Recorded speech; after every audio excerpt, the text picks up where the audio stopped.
do they want to hang out with me? Like, do I have value?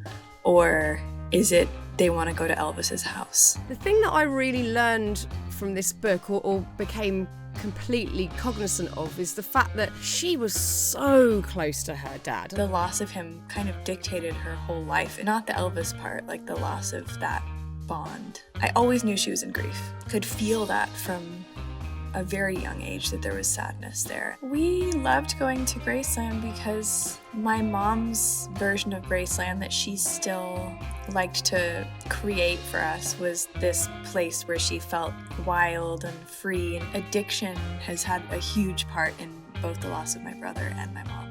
That experience kind of led her to this place of kind of hopelessness.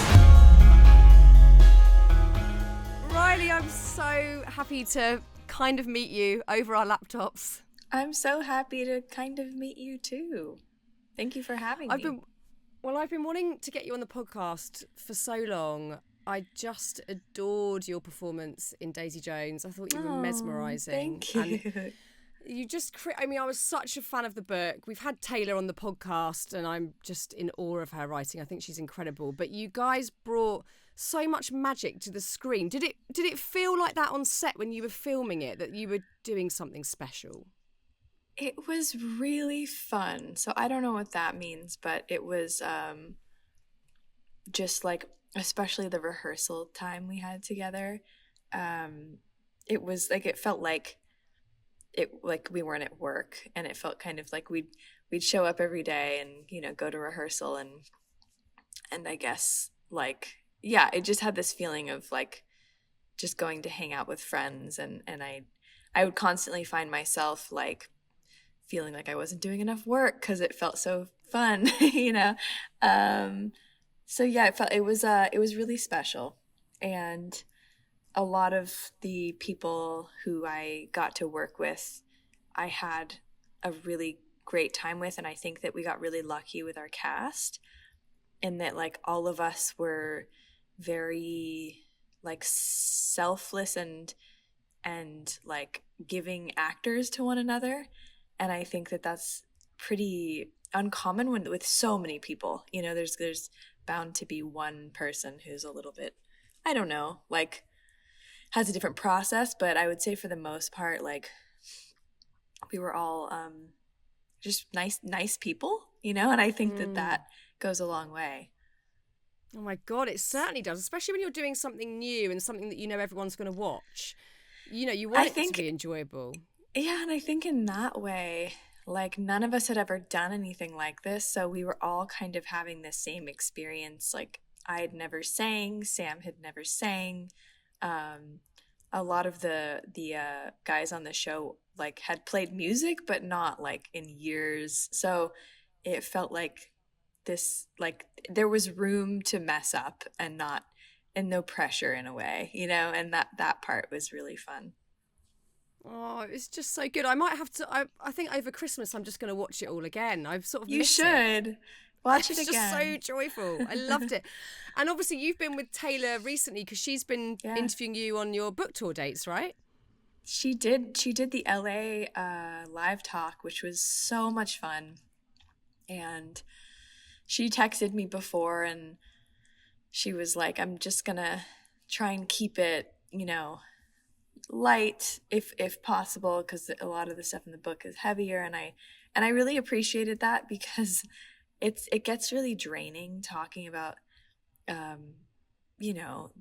your personal trauma all day.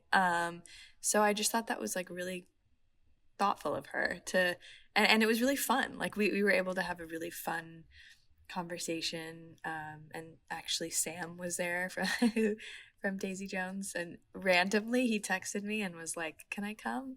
So he was just sitting. That's so nice. So he was just sitting right in the front row, and I felt like we were back doing Daisy Jones press. It was really funny. That's so nice. But it's so beautiful, and it's, testament to that experience you guys had on set, that you're all friends and you want to hang out and support each other. It's beautiful. It's a beautiful thing. This book, which we've just touched on, I just found it just felt like a privilege to read it. And I think it's for all the reasons that you've just mentioned. It is incredibly personal and raw and at times unbelievably honest, which is, you know, they're all the ingredients to make a good book, I suppose. But I just raced through it. I thought it was so beautifully done. And this, of course, was a book that your mum had she'd reached out to you before she died and said, I need help with my story. I can't quite collate the stories and get them together to form this book. How was that for you at that point? Because it's quite a rare thing that a mum and daughter or father and son or whatever get to sit down and really look over someone's life like that. You know, I haven't done that with my mum, and I have regret about not doing that with, say, my grandparents, because, you know, there's all these brilliant stories that haven't been unearthed, and you don't get to learn who your parents are necessarily outside of the role that they hold as a mum or a dad. What was that like for you? Well, first of all, it's something I keep telling people, to ask their parents to, like, record your parents telling their story, because there's so much you don't know. And I mean, in my case, there wasn't so much I didn't know, but but it's a really special thing to have, when they pass away, in terms of your family's history. And I just felt really blessed to have that, to have 16 tapes of her going through her entire life, from birth until present day. And I mean, the timing of it was really strange. You know, she asked me to help her finish the book in December, and she died in January. So it was really bizarre timing. And it was very odd. Like, we had a phone call with her and her manager, and we were basically talking about, like, what she wanted from the book and what she felt like where she was getting stuck. And basically she felt that, I think she just, like, didn't like talking about herself, honestly, and just felt like a bit over it, and kind of like, I don't want to, like, I don't see the part. She lost sort of the reason why she's started, you know, writing it and talking about herself. And she was very, like, shy and had low self-esteem. And so I think that she wanted somebody else to kind of, what she said was, you know me better than I know myself. Like, can't you help me? You know, can't you write it? And I was like, of course I'll help you. Not thinking that, like, she would die a few weeks later, you know? So that was, of course, on my mind when she passed away. And it was a really intense process, because it was shortly after she died, a couple months, I got these tapes from the book, because I basically just was being sent everything when she died of hers from people, like, that they had of hers, her records, her songs, her, you know, everyone was kind of sending me everything, going, you know, you should have this. And in that process, I you know, the unfinished book was a part of the things she kind of hadn't finished, that I was, you know, I don't know, thinking with, I guess. And I got sent the tapes, and they were just, it was very hard to listen to them to start, but once I started, it was really therapeutic and, like, nice, because it felt like she was in the room, or I was on the phone with her, after, you know, listening for 35 minutes, 45 minutes, an hour. So it was a really unique experience, because I think often when people lose their parents or loved ones, you have, like, some videos, these short little videos to watch, or like voicemails, or, you know, and especially now, because we don't, like, in the 90s, you'd video, like, the whole Christmas morning on your camcorder, you know? But now we just video these, like, little clips. So I found that with my brother, because my brother passed away too, where I just had these little clips of him, and I would just hold on, like, I would just watch them over and over again, because they're so tiny, you know? And with her, I just had so much of her talking. And so it was really special. And I knew that I was really lucky to have that. And then I basically just started laying her story out, and to me it felt like the only way to fill in the gaps that were missing was me doing it, and I wasn't going to pretend that I was her. So I thought, I just have to do it in my own voice. And it wasn't necessarily something I wanted to do. Like, I don't like attention on myself, and I don't like kind of, the way she raised me, I'll say, was to not do something like this, to not kind of go out in the press, and like, she was very private. So I think her desire to write the book was after experiencing a lot of suffering and wanting to, an addiction and loss, and really wanting to like help people, and feeling like, well, if I've experienced, what's the point of experiencing all this if I can't share my story and connect with people, and though she's in a unique circumstance where she's Elvis's daughter, it's a very human story, and the themes are very human, and it's about, loneliness and love and loss and grief and addiction and having children, and, very relatable things. So it was, back to me writing the book. It was hard. I was resistant to doing it because just the idea of me like writing an autobiography just felt so out of character for me, honestly. So it was a bit uncomfortable, but it was kind of the only way to do it, was to insert myself into the story. Yeah, I found your parts utterly fascinating because, of course, you've got an entirely different perspective, and you're seeing your mum go through certain circumstances and the impact of that for everybody. I thought there were beautiful additions to the story, and really gave a really full-bodied sense of who she was. And you've said this a moment ago, and you talk about it in the book. You say that you kind of spent your whole life trying to work out why she had this profound sense of low self-esteem and unworthiness. Do you think, from perhaps listening to the tapes, perhaps the process of actually getting it on paper, that you're anywhere closer to working out why?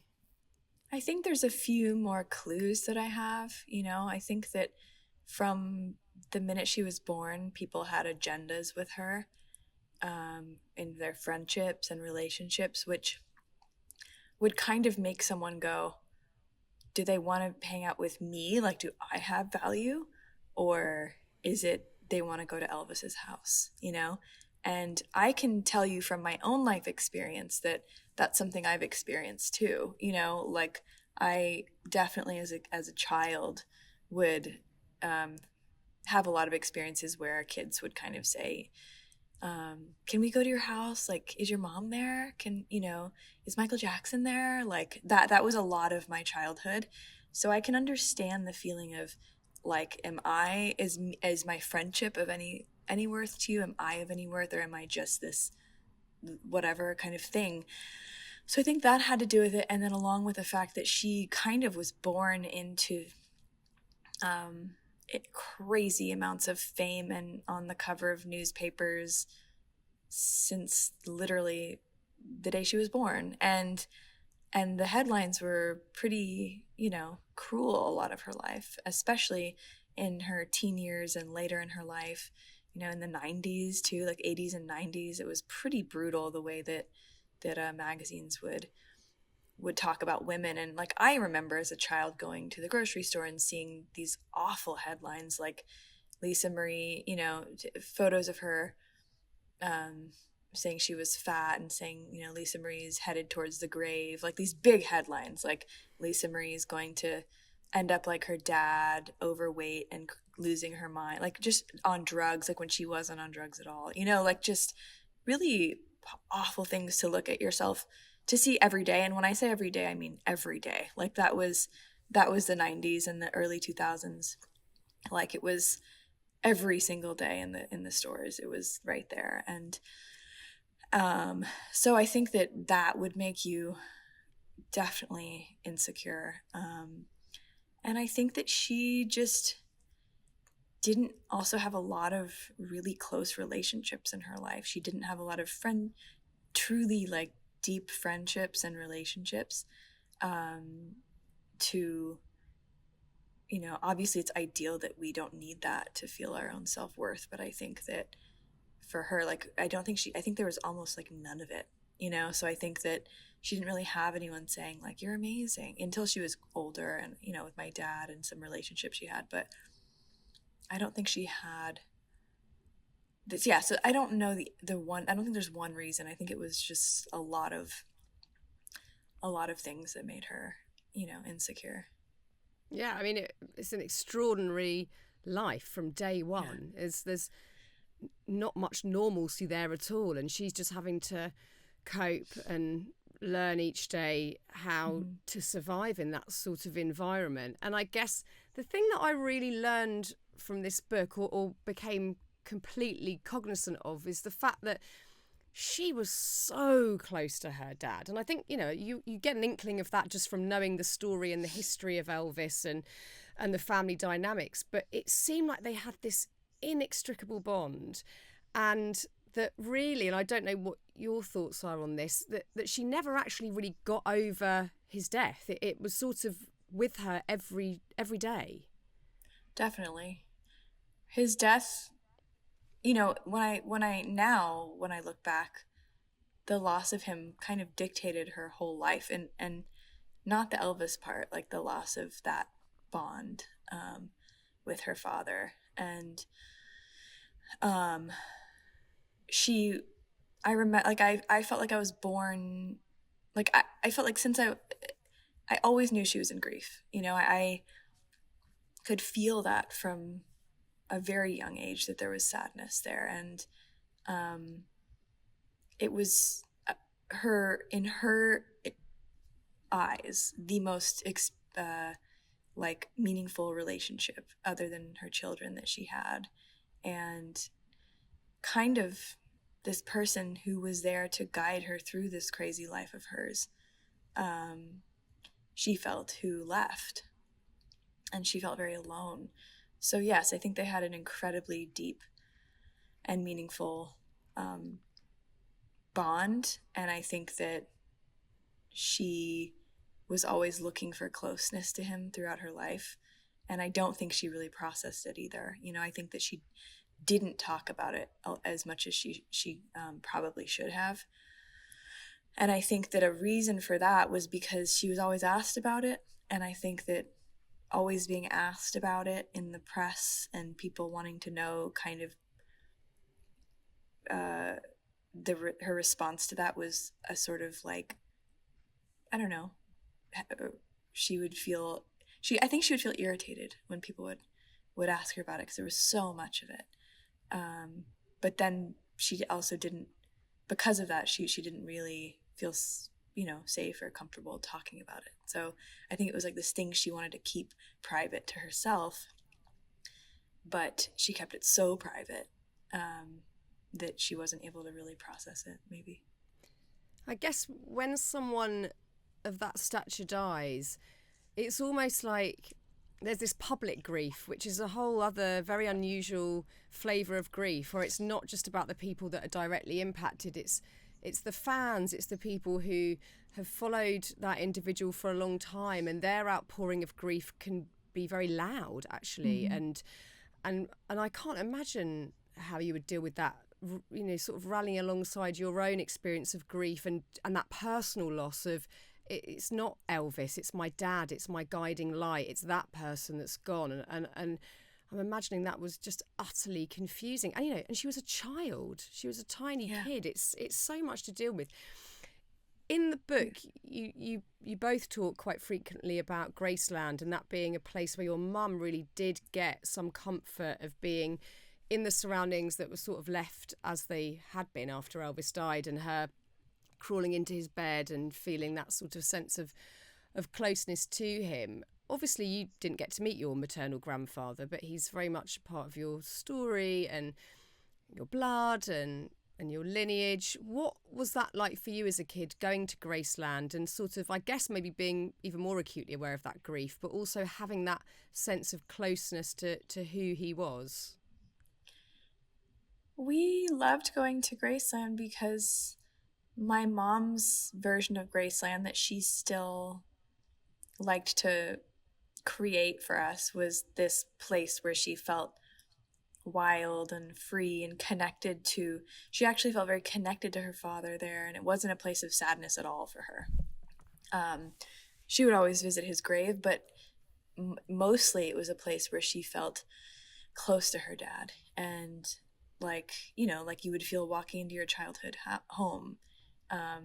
My childhood home doesn't exist anymore, but I dream about it all the time, and when I dream about it, there's this great sense of like comfort in that place. You know, I lived there from 5 years old, or 4 or 5 years old, to 21, and I think that that's what she felt there, like that, like deep security of the childhood home feeling, and like that her connection to him was really strong there.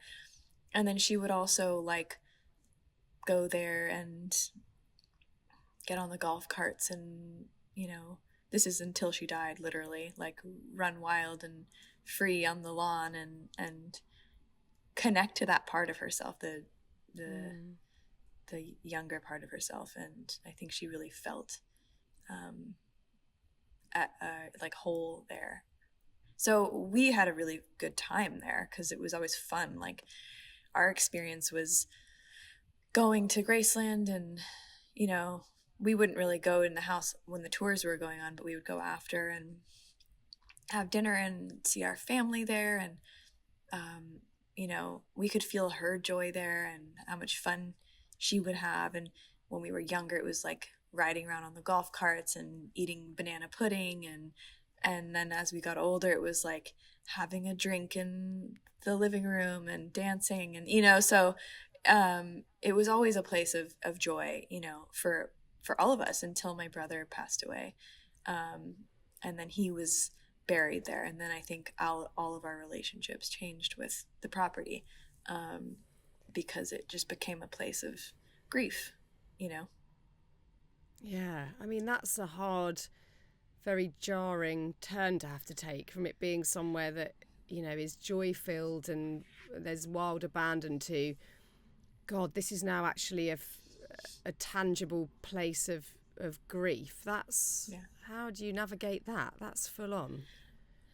Yeah.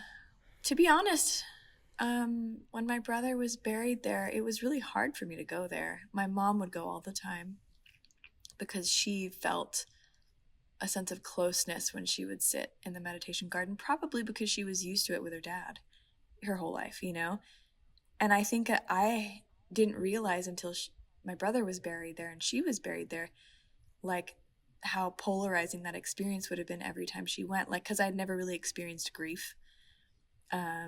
I really felt like I understood her experience of Graceland more, having my loved ones buried there. But for me, it was hard to go. For her, she felt like sitting there in the meditation garden with my brother's body or grave and her dad's grave and her grandparents' graves. Like she found that comforting, whereas I didn't really totally have that experience. But you know what? Like, yeah. Once I'm there, I feel happy to be there. It's just the getting up and going that I always feel, you know, apprehensive about. But I also want the relationship to Graceland and the home, because it's so special, to keep the like sort of life and wildness that it had for me, like for my kids and for my sisters. So I do try and bring that when I am there. Like, I like to go with friends, with family, so it feels like alive and we spend time in the house. So I'm working on sort of recreating that relationship for my kids and yeah. Well, it's still, you know, it's fresh. It's not like it happened 20 years ago. You know, exactly. You're in the thick of it, and it's you know, it's a long, slow process, isn't it, to change those narratives, and for time to somewhat be a healer. Although, of course, it's not a linear experience necessarily. But yeah, I mean, you talk in the book about, you know, your brother died extremely young. He took his own life. Your mum and brother had an incredibly intense bond. And then after that loss, you did start to have a bit of fear that your mum might not stick around. Is that something that you had to really land on, and or was that a thought that you would try and push away because it just felt just too ghastly to imagine that that would perhaps be the end of her? I think a lot of my life has been like a lesson in letting things be what they are and not being able to change what is. So by the time that he passed and she was living, I would say that I was more, you know, I always have done what I can do, and there's a point where you have to just kind of surrender to what is. And I just knew from being close with my mom that the idea of losing a child was a concept that she like deeply feared. She talked about it often throughout my life. She couldn't watch movies with parents losing children. She couldn't. She had friends who lost children, and she would say, "I wouldn't make it. You know, I will never make it through something like that if something like that happened to me." So I just kind of knew because of what she'd said and what I'd seen, you know, what I'd seen, and their closeness, and the fact that he was kind of like her baby. And I just didn't see a way. I definitely didn't see a way for her to live and be like, to keep going and for her to be happy, you know. What she started to do was just accept that she was living in grief, and so I kind of saw a way forward for her in that way. But she definitely was not like, in many ways she would say like, you know, my life is over when I lost my son. That's it for me. Like, I'm here for my children, but I don't want to be here, you know. Which is fair enough. You know, losing a child is the worst thing that can happen to you. So I don't know. But I was also open to her totally turning things around. And, you know, I tried not to have expectations, to be honest. But I definitely, the moment he died, I kind of thought, there's no way she's going to survive this. That was my instinct. And I think everyone around's instinct.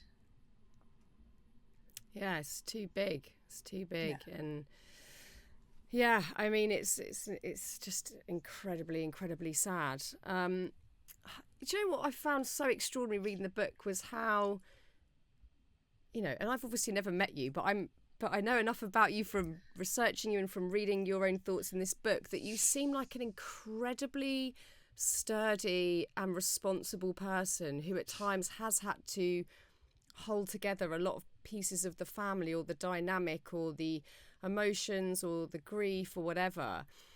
And I guess piecing that together with looking at, when you talk about your memories of being at Graceland, of reading Elvis's books on the shelves that were usually spiritual books, and you could tell very much that he's searching for something, and that your mother had that desire to search for some sort of comfort or something else to help her through.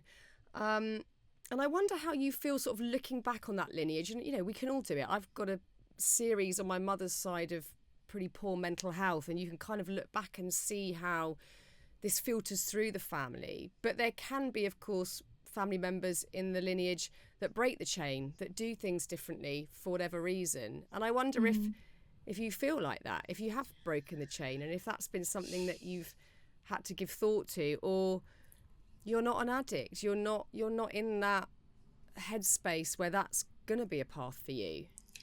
I think that, like, it's giving me a lot of credit saying I broke the chain, because I was never an addict, you know. And I think that addiction, whether it's straightforward or not, has had a huge part in both the loss of my brother and my mom. And with my mom, it was different. But I think that, ultimately that experience kind of led her to this place of kind of hopelessness, And so I think that the place she was in, the sort of hopelessness she lived in, was due to the years of addiction. And I think that had she not been in that situation, I think a lot of things would have been different for her and for my brother. So I do blame addiction for a lot of the sort of the trauma and the loss. And I wasn't like, I never have been an addict. So I think that it's giving me too much credit saying I've broken a chain when I never had that issue to deal with,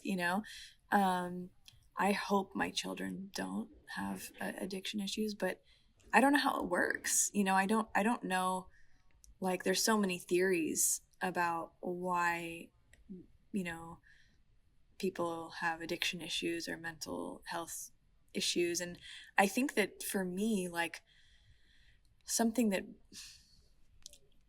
like, I think that mental, like, experiencing depression, experiencing pain, experiencing suffering is part of being in this world, so I always feel hesitant to be like, of course there's mental health issues, but sometimes the phrasing of it bothers me, because I'm like, of course if you've got somebody in pain and suffering, they're going to suffer, and it's and the phrasing of it sometimes sounds like something's wrong with them fundamentally, and I hate that.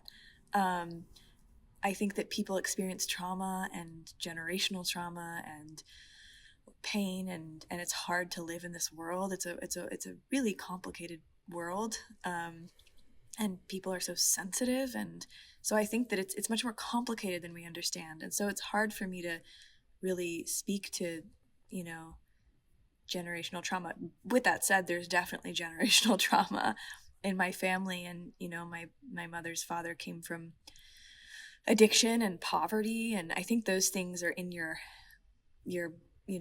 body for sure. I just think that and of course there's a lot of support now for those things that there weren't back then. So yeah, I don't know. I think that, like, taking on the sort of like responsibility of breaking the chain of my whole lineage feels like intense. But I hope and pray that there's no more addiction, but there might be. I think that what I've learned in my life is to not really, like, have expectation, and to kind of just ride the waves, Yeah. Yeah. That's all we can do, isn't it? That's Yeah. literally all we can do. I mean, there'll Yeah. be plenty of people listening to this now who are either in the depths of grief, who have lost someone recently, who have had, a succession of loss this year, wondering how the hell you navigate life, because it's not something you get over. It's something that you learn to live alongside. How would you say you've coped, or maybe there's been times when you haven't, but how are you navigating it? Because I think when you're in it, it can feel completely lonely and like nobody really understands, and the world keeps spinning, and people are just going about their daily business, but you're in this thing that is so all-consuming. How have you navigated it, especially with your mum and brother, passing so close to each other? Well, I think that grief is something that changes all the time, and you think you've got like a relationship with it, and then it changes. I think that there's early grief, which is just agony, and then a year in, you start to feel like, I'm making up this timeline, or it's relative to me, but you start to feel like, okay, like I see that I can sort of live my life and also hold this sadness. And then you have moments of joy and moments where things feel kind of normal, and then you find yourself feeling like it just happened yesterday, so it's always changing. And I think it's like being okay with the change, which is really uncomfortable. in life in general, and allowing it to, I think for me, like, I know nothing ever stays the same, and I find comfort in that.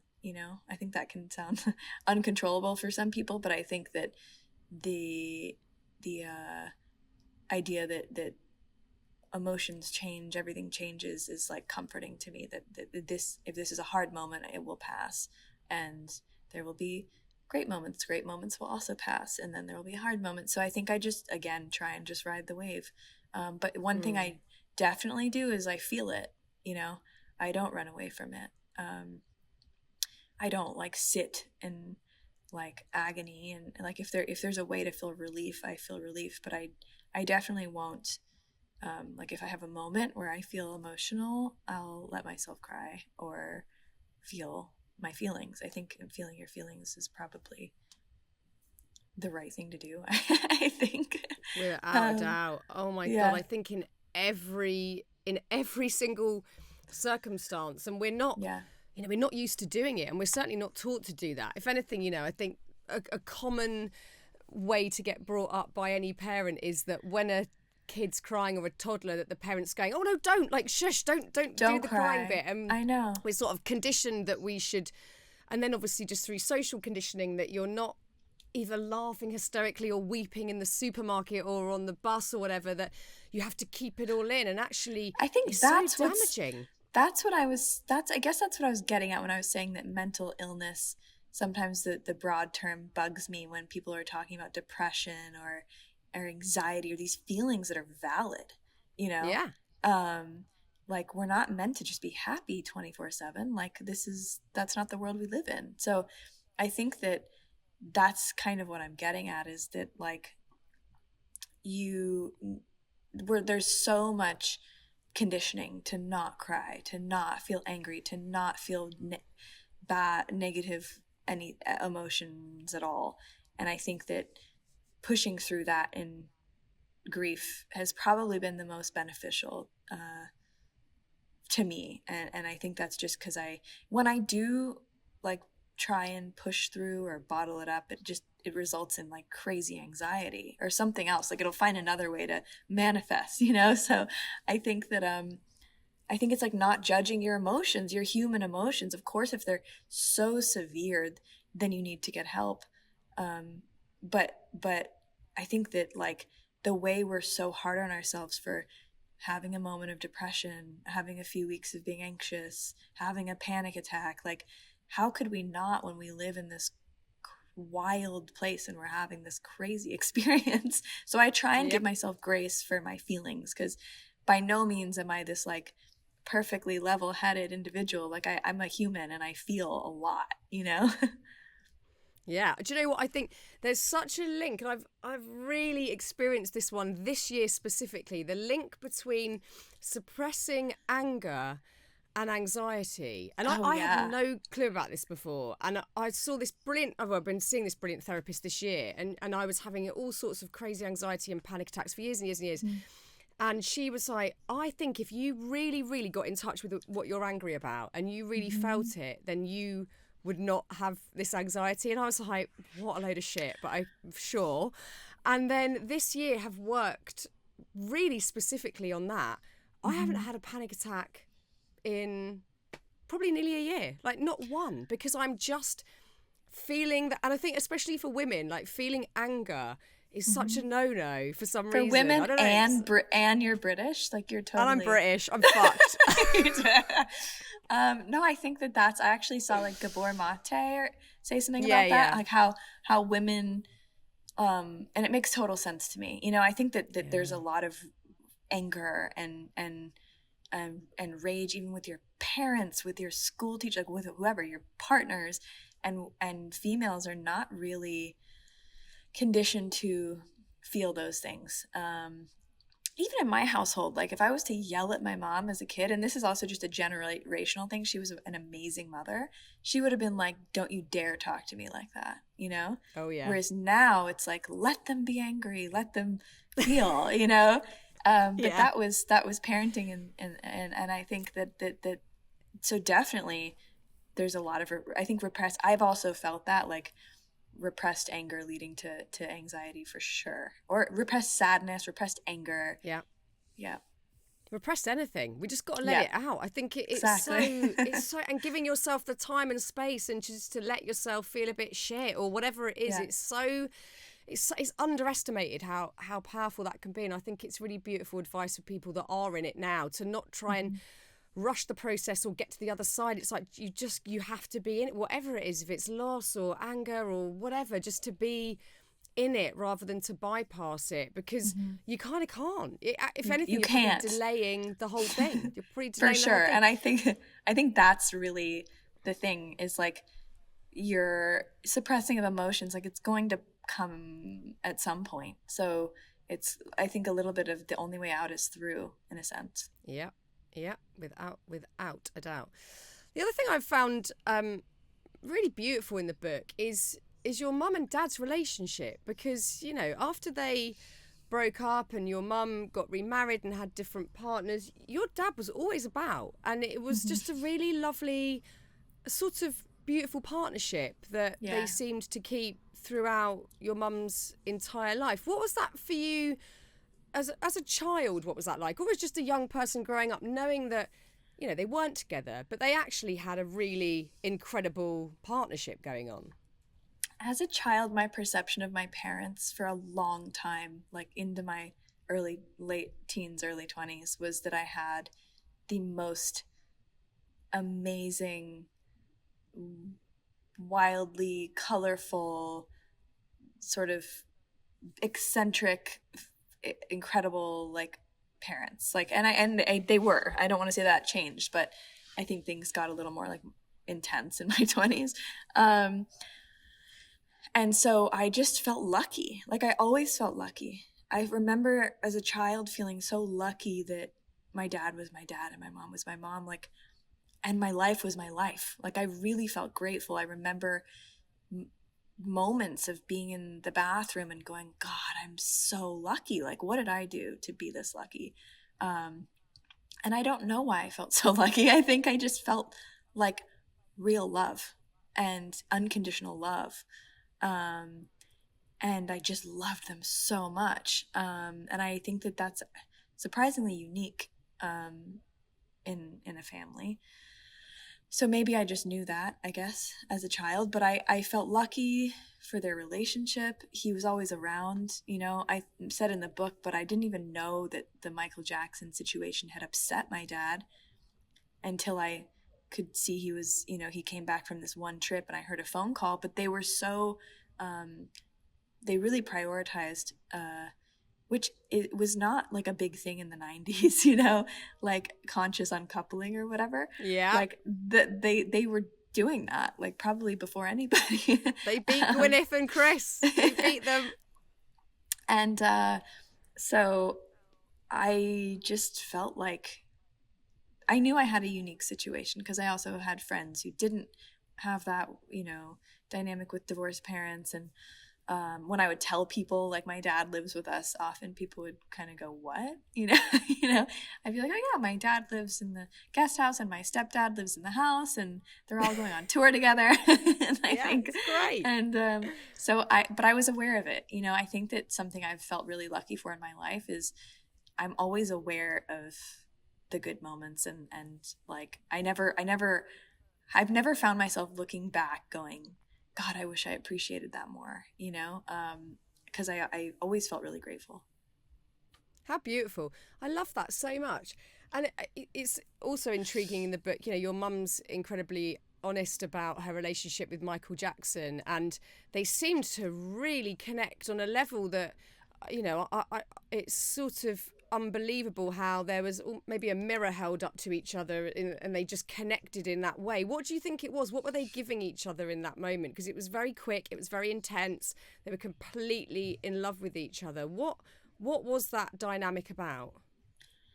I think that there were a lot of things they related on. Firstly, you know, they were both living these like very isolated lives in these sort of ivory towers, and it's a really unique experience. So I think that when you're living that way, it's also hard to really trust people and connect with people when everybody around you is wanting something from you. And so I think there was a comfort in going in that. They both kind of were living that experience.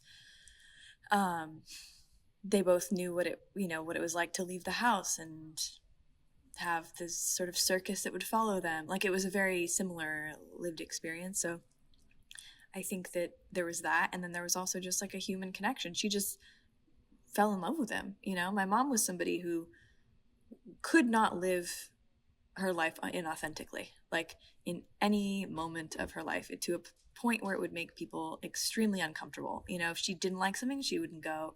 If she didn't like somebody, she would leave. If she didn't like her husband, she would get divorced. Like, I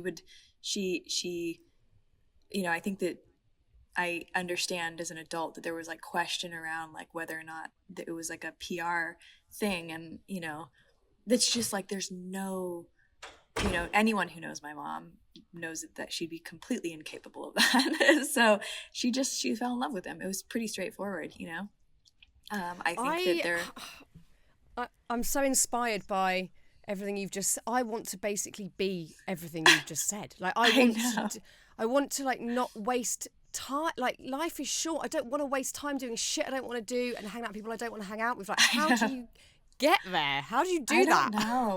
I don't know. She just was maybe born that way, and it was like I think that quality is so admirable, though it would make people uncomfortable a lot.